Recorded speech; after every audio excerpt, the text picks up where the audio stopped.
সারা গ্রাম সভাস্থলের কাছে নিঃশব্দ হয়ে দাঁড়িয়েছিল। শারদাও সেখানে দাঁড়িয়েছিল। পুরোহিত মশাই এসে পুরো ব্যাপার খুলে বলেন। গ্রামবাসীরা, গ্রামের প্রধান এই সীতারাম মন্দিরের ট্রাস্টি শারদা ম্যাডাম অনেক সেবা করেছেন। এখন তার ছেলে রমেশ 20 বছরের হয়ে গেছে। কুষ্টি অনুযায়ী তার বাবা থেকে ক্ষতি হতে পারে, আর তাতে পুরো গ্রামও ক্ষতিগ্রস্ত হতে পারে। তাহলে এর জন্য কি কোনো প্রতিকারই নেই পুরোহিত মশাই? তা কেন হবে না, নিশ্চয়ই আছে। যা আমি বলতে যাচ্ছি খুব মন দিয়ে শুনবেন। আগামী 10 বছর এই মন্দিরটিকে বন্ধ রাখতে হবে। এখন রমেশের বয়স 20 বছর। যখন সে 30 বছরের হবে ততদিন মন্দিরটিকে বন্ধ রাখতে হবে।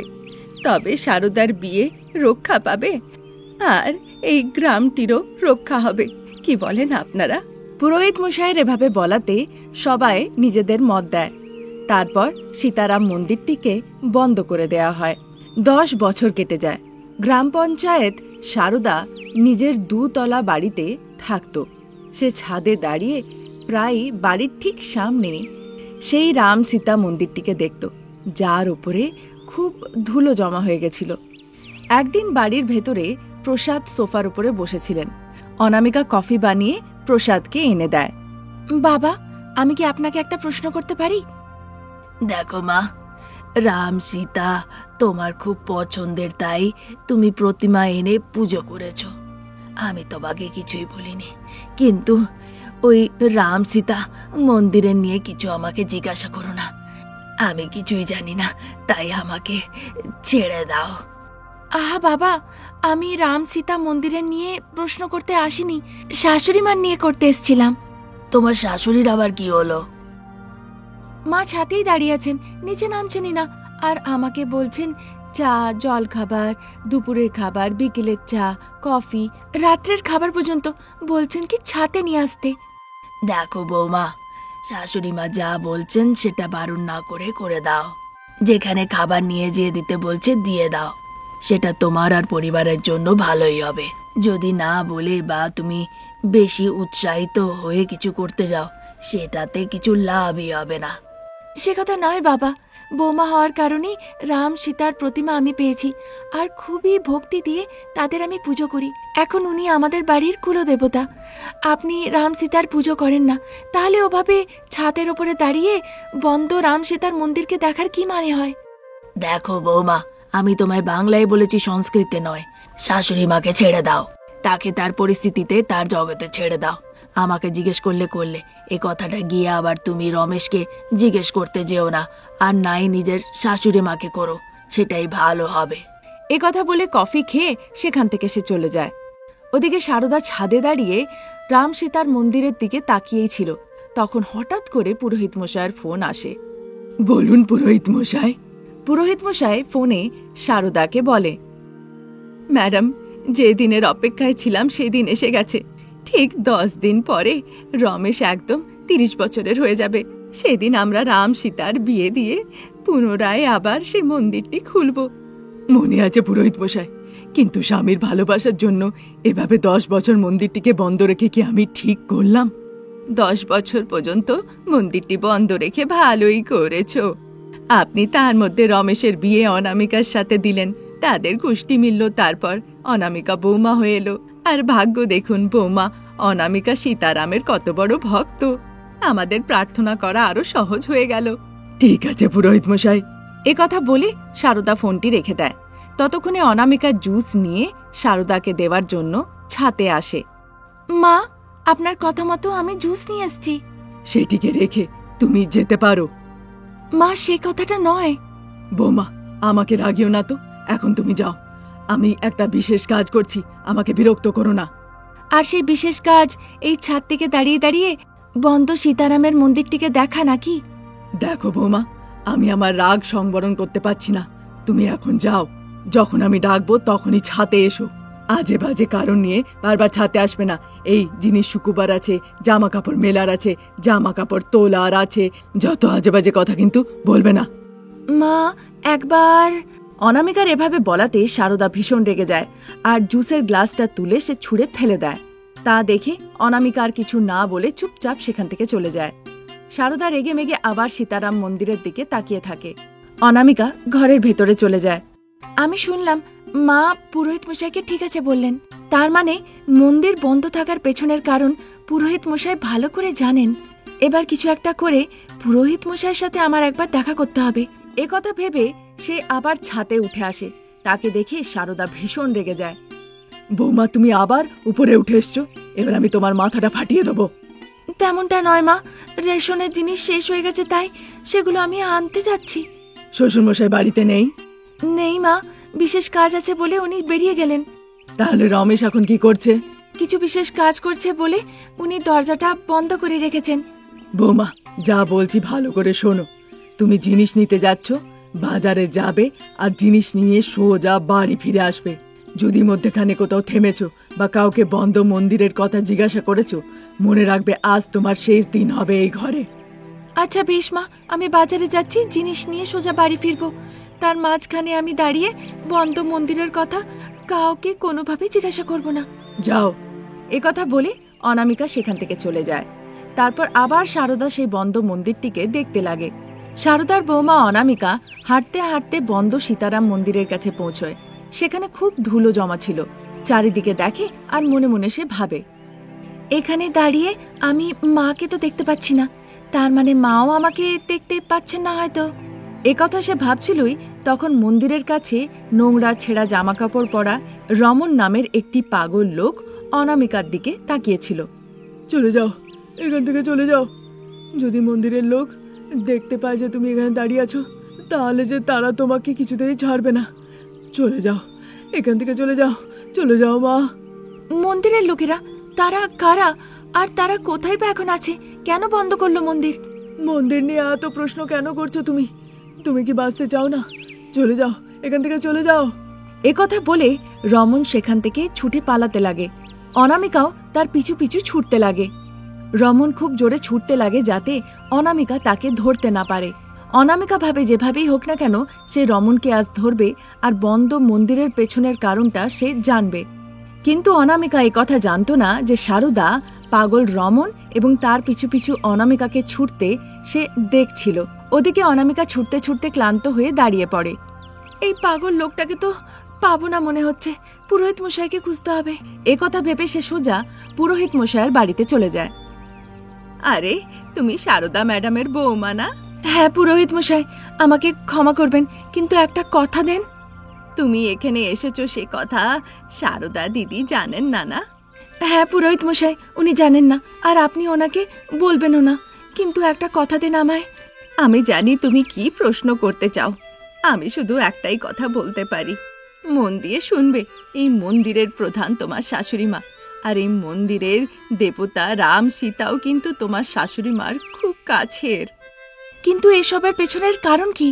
চিন্তা করো না, শ্রীরাম নবমীর দিনে তুমি সবকিছু জানতে পারবে। এখন তুমি যাও। একথা বলে পুরোহিত মশাই ঘরের ভেতরে ঢুকে দরজাটি বন্ধ করে দেন। অনামিকাও সেখান থেকে চলে যায়। এভাবেই দিন কাটছিল। তারপর শ্রীরাম নবমীর দিন আসে। পুরোহিত মশাই বাড়িতে আসেন, দেখেন গাঁদা ফুলের মালা দিয়ে সারা ঘর সাজানো হয়েছে, সবাই নতুন জামা কাপড় পরেছে। সারদা ম্যাডাম, আজকে তো রমেশ পুরো 30 বছরের হয়ে যাবে। আজ আপনার রাম সীতার বিয়ে দেওয়া উচিত। আপনি মন্দির পরিষ্কার করেছেন? করেছি পুরোহিত মশাই। তাহলে শাশুড়ি বৌমা বাবা ছেলে সবাই নতুন জামা কাপড়ের ব্যবস্থা করেছেন? ধান দুব্য দিয়ে আশীর্বাদ দিতে হবে আর গলায় মঙ্গলসূত্রও পরাতে হবে। সব হয়ে গেছে পুরোহিত মশাই। সারদা ম্যাডাম, এই ধান দুব্য আর সিল্কের কাপড়টা মাথার উপরে রেখে রাস্তা দিয়ে হেঁটে যান, আর লক্ষ্য রাখবেন যেন কিছু মাটিতে পড়ে না যায়। আচ্ছা বেশ পুরোহিত মশাই। সারদা মাথায় ধান দুব্য আর সিল্কের কাপড় নিয়ে মন্দিরে গিয়ে পৌঁছয়। সারদা এবং তার পুরো পরিবার মন্দিরের সামনে দাঁড়িয়ে হাত জড়ো করে প্রণাম করে। পুরোহিত মশাই সেখানে মন্ত্র পড়তে লাগেন। সারদা ম্যাডাম এই গ্রামের প্রধান, এই মন্দিরের ট্রাস্টি। তিনি অনেক সেবা করেছেন। জ্যোতিষশাস্ত্রের অনুসারে রমেশবাবুর মঙ্গলের জন্য 20 থেকে 30 বছর, এই 10 বছর মন্দিরটিকে বন্ধ রাখা হয়, আর সেটি সফল হয়। প্রসাদ বাবুর ওপরে যে ভয় ছিল সেটিও কেটে গেছে। এভাবে আপনি নিজের বিবাহিত জীবন রক্ষা করতে পেরেছেন। এ কথা শুনে সকলেই ভীষণ আনন্দিত হয়। সেদিন থেকে সারদা আর অনামিকা দুজনে মিলে রাম আর সীতার ভক্তি সহকারে পুজো অর্চনা করতে শুরু করে, আর রাম সীতার আশীর্বাদে পুরো সংসার সুখে জীবন কাটাতে লাগে। এই ছিল আজকের গল্প। নতুন গল্প নিয়ে তাড়াতাড়ি আমরা হাজির হব। নমস্কার। বৌমা অনামিকা সোফায় বসেছিল, আর দুই বন্ধু প্রসাদ আর চক্রবর্তী দুজনে বসে গল্পগুজব করছিল। ঘরের ভেতরে শাশুড়ি বৌমা সারদা আর অনামিকা রান্নাঘরে গ্যাস স্টোভে একজন রান্না করতে শুরু করে, আর অন্যজন তরি তরকারি কাটাকাটি। বৌমা, তোমার বাবা যার সাথে বসে গল্প করছেন তাকে তুমি জানো? কে মা? তিনি চক্রবর্তী, তোমার বাবার ছোটবেলাকার বন্ধু। তিনি বিদেশে গিয়ে ব্যবসা শুরু করেন, ভাগ্য সাথ দেয়, এখন অনেক টাকা রোজগার করেন। কিন্তু দেখে তো তা মনে হলো না মা, বাবার মতনই উনি খুব সাদাসিধে মানুষ দেখতে লাগলেন। তোমাকে বললাম তো আগে, তারা বাল্যকালের বন্ধু, তারা দুজনে এরকম সাধারণ দেখতে, তাই লাগছে। আমরা তো গরিব মানুষ, আমরা সাধারণের মতন দেখতেই লাগতে পারি, কিন্তু আপনি বললেন যে বাবার বন্ধু অনেক টাকা রোজগার করেন, তার সত্ত্বেও তিনি এত সাধারণ, তাহলে তো খুব বিশেষ ব্যাপার। এদিকে এসব কথা চলছিল। ওদিকে প্রসাদ আর চক্রবর্তীর মধ্যে যখন গল্পগুজব হয় তখন প্রসাদ বলেন, হ্যাঁ গো বৌমা, আমাদের জন্য একটু চা নিয়ে এসো তো। ঠিক আছে বাবা, 10 মিনিটের মধ্যে নিয়ে আসছি। অনামিকা এদিকে চা বানাতে লাগে, আর ওদিকে প্রসাদ আর চক্রবর্তী গল্পগুজব করতে লাগে। বল রে চক্রবর্তী, 10 বছর ধরে তুই আমায় মনে রেখেছিস, আর এত দূর থেকে দেখা করতে এসছিস, আমি তো বিশ্বাসই করতে পারছি না। আমার এখানে আসার পেছনে একটা খুব বড় কারণ আছে। তাই তো আমি ভাবছি যে নিজের ব্যস্ততম জীবন ছেড়ে আমার সাথে দেখা কেন করতে এলি? তাহলে এখানে আসার পেছনে আসল কারণটা কি? প্রসাদ একথা জিজ্ঞাসা করে, ততক্ষণে অনামিকা গরম গরম চা বানিয়ে তাদের দুজনের জন্য নিয়ে যায়। তাদের দুজনকে চা দিয়ে অনামিকা তারপর সেখান থেকে চলে যায়। আগে বল, এত দূর থেকে এখানে আসার পেছনে আসল কারণটা কি? 1 মিনিট দাঁড়া। মা অনামিকা, এদিকে এসো তো। এভাবে ডাকাতে অনামিকা তার কাছে যায়। বাইরে গাড়িতে একটা লাগেজ ব্যাগ আছে, সেটা গিয়ে একটু নিয়ে এসো মা। এক্ষুনি নিয়ে এসে দিচ্ছি বিদেশি কাকু। তারপর অনামিকা সেখান থেকে চলে যায়, গিয়ে কারের দরজাটি খোলে, দেখে সিটের ওপরে চক্রবর্তী বাবুর কথা মতো একটা লাগেজ ব্যাগ রাখা আছে। সেই ব্যাগটি অতি কষ্টের সাথে তুলে তাকে বাড়িতে এনে দেয়। এই ব্যাগে এমন কি আছে বিদেশি কাকু, এটা যে খুব ভারী। এভাবে বলে ব্যাগটি তুলে তার সামনে গিয়ে সে রাখে। একটু দাঁড়াও মা, তুমিও দেখতে পাবে। চক্রবর্তী বাবু ব্যাগটা খোলেন। ব্যাগের ভেতরে অনেক টাকার বান্ডেল রাখা ছিল। খুব অবাক হয়ে দেখতে লাগে। প্রসাদও নিজের চোখের ওপরে বিশ্বাস করে উঠতে পারে না। সারদা অত টাকা ব্যাগের ভেতরে দেখে সেখানেই অজ্ঞান হয়ে পড়ে যায়। ওরে বাবা, এ যে অনেক টাকা! এত টাকা নিয়ে তুমি আমাদের বাড়িতে কেন এসেছো? এই টাকা আমার কঠিন পরিশ্রমের টাকা। যদি এই টাকা না থাকে তাহলে আমার আর্থিক পরিস্থিতি খুব খারাপ হয়ে উঠবে, তাই এই টাকাগুলো আমি তোর কাছে রাখতে চাই। এই কথাটা শোনার পরে সারদা আর অনামিকা একটু শান্ত হয়, কিন্তু তাদের মনে লোভ জাগে। ওদিকে প্রসাদ এত টাকা দেখার পরে সে খুব মনে মনে ভয় পেয়ে যায়। ভয় পেও না প্রসাদ, এই টাকার কারণে কখনো কোনো সমস্যা হবে না তোমার। ভরসা রাখো, আর এই টাকার ব্যাগটিকে নিজের কাছে সামলে রেখে নাও। কিভাবে রাখবে, তুমি এটার কি করবে, সব তোমার ওপরে। যখন আমার টাকার প্রয়োজন হবে তখন আমি আসবো আর এই টাকা নিয়ে যাব। তোমার মনে ভরসা আছে যে আমি তোমাকে কখনোই কোনো কাজে না বলবো না, তাই তো তুমি এই টাকা নিয়ে আমার কাছে এসেছো। এখন আমি তোমাকে না বলি বা কি করে? যখন এত ভরসার সাথে তুমি বলছো, আমি এটাকে রেখে নিচ্ছি। প্রসাদের এই কথা শুনে চক্রবর্তী ভীষণ আনন্দিত হয়। তারপর তিনি নিজের গাড়ির কাছে যান। প্রসাদও তার সঙ্গে করে গাড়ির কাছে যান। চক্রবর্তী নিজের গাড়ি নিয়ে সেখান থেকে চলে যায়। প্রসাদ বাড়ির ভেতরে ফিরে আসে। তখন সারদা আর অনামিকা মনে লোভ নিয়ে ওই ব্যাগটির দিকে চেয়ে থাকে। হ্যাঁ, অনেক দেখা হলো, তোমরা দুজনে এবার একবারের জন্য ভেতরে গেলে আমি এই ব্যাগটা কোথাও লুকিয়ে রাখবো। এভাবে লুকিয়ে রেখে তুমি কি পাবে শুনি? মানে তুমি বলতে কি চাও, একটু খুলে বলো শুনি। বাবা, আসল কথা হলো এই টাকাগুলোকে ব্যাগে রাখলে তো ঘুণ লেগে যাবে, কিন্তু যদি আমরা নিজেদের পালকের ব্যবসা লাগাই তাহলে যখন পালকের চাষ হবে আমরা সেই থেকে যা লাভ করব, আবার টাকাগুলো এই ব্যাগের মধ্যে রেখে আমরা বিদেশি কাকুকে ফিরিয়ে দেব, তাই না মা? ঠিক বলেছ বৌমা। আচ্ছা শাশুড়ি বৌমা, তাহলে তোমরা এই কথাটা আমার কাছে লুকিয়ে রেখেছো কেন? হ্যাঁ গো বাবা, আমি আপনাকে এই কথাটা বলতেই যাচ্ছিলাম, কিন্তু মা যখন বাজারে গেছিল তরি তরকারি আনতে তখন শ্যামলা নামের এক বয়স্কা মহিলা মাকে বলেছিলেন। এ কথা শুনে প্রসাদ ঠাট্টা করে বলে, কি বলেছে সে? যে বিদেশি কাকা আসবে আর টাকা দিয়ে যাবে। তোমরা পালকের ব্যবসা শুরু করো, তাতে অনেক লাভ হবে আর অনেক টাকা রোজগার করবে। না না বাবা, আজকাল পালক শাকের খুব ডিমান্ড, তাই উনি বললেন তোমাদের জমিও আছে, তোমরা তাতে পালকের চাষ করো। তখন আমিও ভাবলাম কথাটা উনি ঠিকই বলেছেন। তাই যদি হয় তাহলে কি করতে হবে? আমরা এখান থেকে কিছু টাকা নিয়ে ব্যবসা করতে পারি। পালকের আমরা ব্যবসা করব, তাতে যা লাভ হবে সেখান থেকে যা টাকা হবে সেটা আবার ব্যাগে রেখে দেবো। এ কথা শুনে প্রসাদও চিন্তা করতে লাগে। তারপর দেখে শাশুড়ি বৌমা দুজনেই চোখ বড় বড় করে তাকিয়ে আছে। অনেক চিন্তাধারা করার পরে প্রসাদ এ কথায় রাজি হয়ে যায়। শাশুড়ি বৌমা খুব আনন্দিত হয়। কিছু টাকা নিয়ে তারা নিজেদের জমিতে পালক লাগায়। এভাবেই দিন কাটছিল। শাশুড়ি বৌমা দুজনেই নিজের জমিতে পালকের চাষ করে। পালকগুলো বড় হওয়াতে বিক্রি করার সময় হয়ে আসে। শাশুড়ি বৌমা পালক কাটে আর ছোট ছোট বান্ডেল বানিয়ে সেগুলোকে বাড়ি নিয়ে আসে। তা দেখে প্রসাদ, হ্যাঁ, এতদিনে শাশুড়ি বৌমা যা ভেবেছিল সেটা সে করে দেখিয়েছে। অতি কষ্টে তারা পালকের চাষ করেছে, এবার সেগুলোর বান্ডেল বানাচ্ছে। কালকে বাজারে গিয়ে সেগুলো বিক্রি করলে তোমরা ভালোই লাভ পাবে। সেই লাভের টাকা থেকে যতটা টাকা তোমরা নিয়েছিলে সেই টাকাটা আমি আমার বন্ধুর ব্যাগে গিয়ে তারপর রেখে দেবো। আচ্ছা বেশ বাবা। একথা বলে প্রসাদ তারপর সেখান থেকে চলে যায়। শাশুড়ি বৌমা ট্রাক ডেকে আনে, তারপর তাতে পালক শাক রেখে বাজার নিয়ে যায়। এদিকে বাড়িতে বসে প্রসাদ সারদা আর অনামিকার বাজার থেকে ফিরে আসার অপেক্ষায় থাকেন। 1 ঘন্টা কেটে যায়, তারপর 2 ঘন্টা, তারপর 3 ঘন্টা বেরিয়ে যায়। আস্তে আস্তে বিকেল নেমে আসে, চারিদিকে অন্ধকার হয়ে যায়। ততক্ষণে শাশুড়ি বৌমা মুখ লটকিয়ে পালকের ট্রাক্টর নিয়ে বাড়ি ফিরে আসে। তাদের মুখের হাবভাব দেখেই প্রসাদ পুরো ব্যাপারটা বুঝে যায়। হঠাৎ করে তার বুকে ব্যথা শুরু হয়। তা দেখে সারদা অনামিকা দুজনেই তাড়াতাড়ি করে প্রসাদকে হাসপাতালে নিয়ে যায়।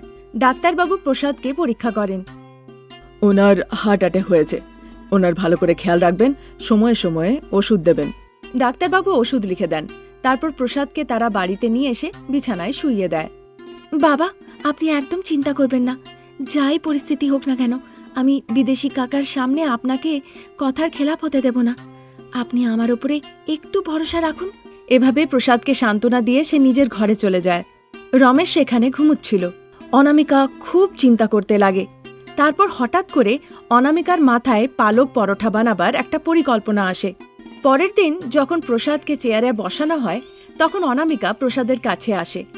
বাবা, আমি ভেবেছি যে পালকগুলো বেঁচে গেছে সেগুলো দিয়ে আমি পালক পরোটা বানিয়ে বিক্রি করব। পালক পরোটার ব্যবসা বেশ ভালো চলবে আর তাতে ভালো লাভও হবে। আজ আমি গিয়ে সেন্টার দেখে এসে ব্যবসা শুরু করে দেব, আপনি একটু ধৈর্য রাখুন। এরকমটা বলে অনামিকা পালক পরোটা বানাবার সব বন্দোবস্ত করে নেয়। তারপর একটা ঠেলায় করে সব জিনিসপত্র নিয়ে সে সোজা শহরে একটা সেন্টার পয়েন্টে গিয়ে ব্যবসা শুরু করে। এভাবেই দিন কাটে। অনামিকার পালক পরোটার কথা এবার ধীরে ধীরে সকলেই জানতে পারে।